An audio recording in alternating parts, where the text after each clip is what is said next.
We are looking at poultry notes for our identification. There are quite a few different breeds. We have a link from Oklahoma State that gives us quite a few of the different breeds of poultry. We also have a link to the USDA on actually grading carcasses, so that way when you guys are going to the store, you then know those types of cuts and what are you looking for quality cuts of chicken. And then we have the National Chicken Council, which is going to give us a little bit of a history of the chicken industry in this country. So it's pretty interesting. I'm going to set up my notes. I do have my notes on poultry. Name of breed is going to go to the left, and then the uses are going to go to the right, and then other characteristics of the eggs and whatnot is what we'll have there. So I'm going to go ahead and open up my Quizlet set.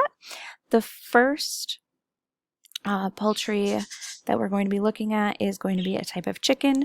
We're going to do the chickens first. So the first chicken we're looking at is the Cornish chicken. So we have the Cornish chicken. There's your Cornish chicken right there. It's nice and stout. And then its uses are for meat. It can be dark white, white laced red, or buff. The laced is going to be that kind of lattice pattern that we see in that picture with the black almost scalloped edges. Their eggs are medium to large and they are tinted in color. So this is that laced pattern where you can see the black edging all throughout those feathers. The next we have is a Leghorn. This is one of the most common that we think of when we think of chickens. We think of Leghorns. Those of you who've watched Tiny Toons, Tiny Toons, and Looney Tunes, you have Foghorn Leghorn. So that is Leghorn. So we use Leghorns for eggs. They do come in actually quite a large variety: black, dark brown, light brown, white, buff, silver red, black-tailed red, and then Colombian and golden. They have medium to large white eggs. So these are generally what you're seeing in the store when you're going to get a carton of eggs. And here we have more of a traditional factory farm for chickens. So here are the Leghorns. The hens, as they lay their eggs, they go down to a conveyor, and then the eggs are right there for them to be plucked out. Now we're going to see more of a open non-cage range. So many of our poultry are now kept in very large, very large buildings, and they're just kept on the floor. So it's still very tight, but there's not cages in between them any longer. Here is your Colombian, and this is a rooster. You can tell because of that large comb, very large pronounced wattle, and then we also have a spur down there. So that nail that's coming out of the side, that is a spur. And the males will have those spurs as well as that large defined comb and wattle. Next, we have a Rhode Island Red, and Rhode Island Reds, you guessed it, are going to be red. They have a single comb and a rose comb, and that comb again is talking about the piece of flesh that is above their head.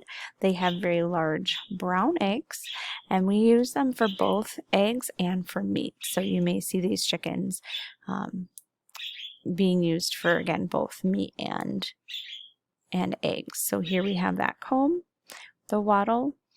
There is a spur down there, so that is a male, and we do know our males are going to be much prettier in most cases than the females will be. And there's a female.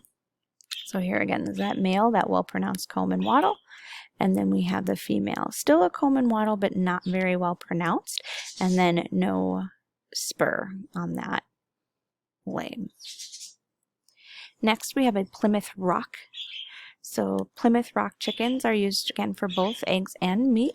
We can have barred, white, buff, silver penciled, partridge, Colombian, and blue. They're going to have large brown eggs. The barred coloring is going to be just straight black. Okay, so this is barred versus the lace. We're only seeing those horizontal lines. You're not seeing vertical lines in that pattern.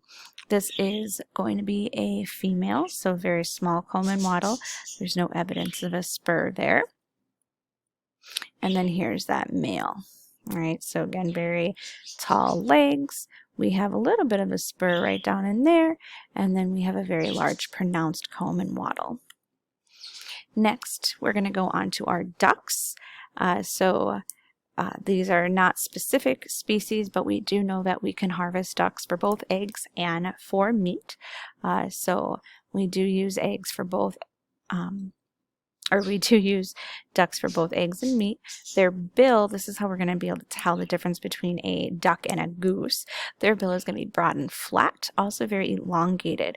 It is going to have high position nostrils, so those nostrils are going to come closer to the eyes than a goose would. And these are large to extra large eggs. So here we have those nostrils up near the eyes, and it's also, again, very flat bill. Very, very flat bill.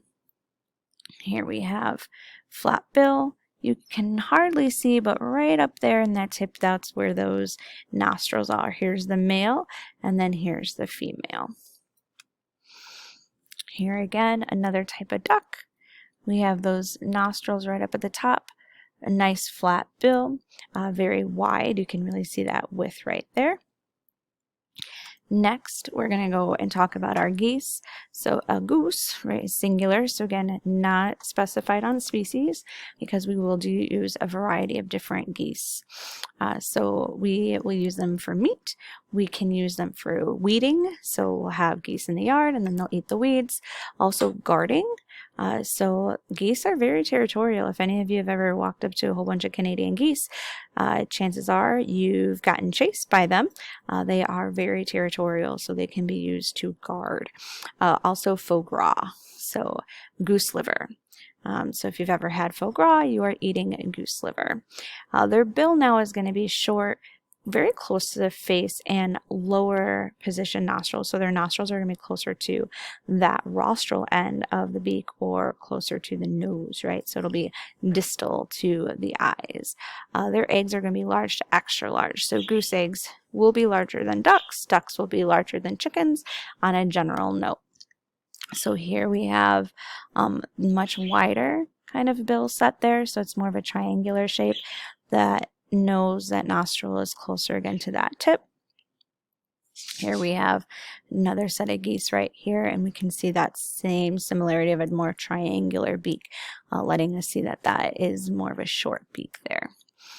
Next, we have quail. So quail is something that is definitely used for rich eggs. They're high nutrient value, and those eggs are easy to keep in a small backyard, so you might start to see more quail. We use them for meat, eggs, also feathers, so we'll see them in hats. Much more often do we see feathers and hats back in probably the 30s and 20s. Even into the 40s. Not as much now, but we can still see them used. Some notable things is their plume of feathers on the top of their head. Their eggs are very small, but highly nutritious, and they are spotted. So here is our quail. This is going to be a male quail. It's very beautiful, and it's got that nice feather up at the top of his head. And then we have a female, so she's very drab in color is how we would describe that. And then there's the male with that nice pretty white ring, the black neck, and then you can see his plume is much more pronounced. And then we have turkeys.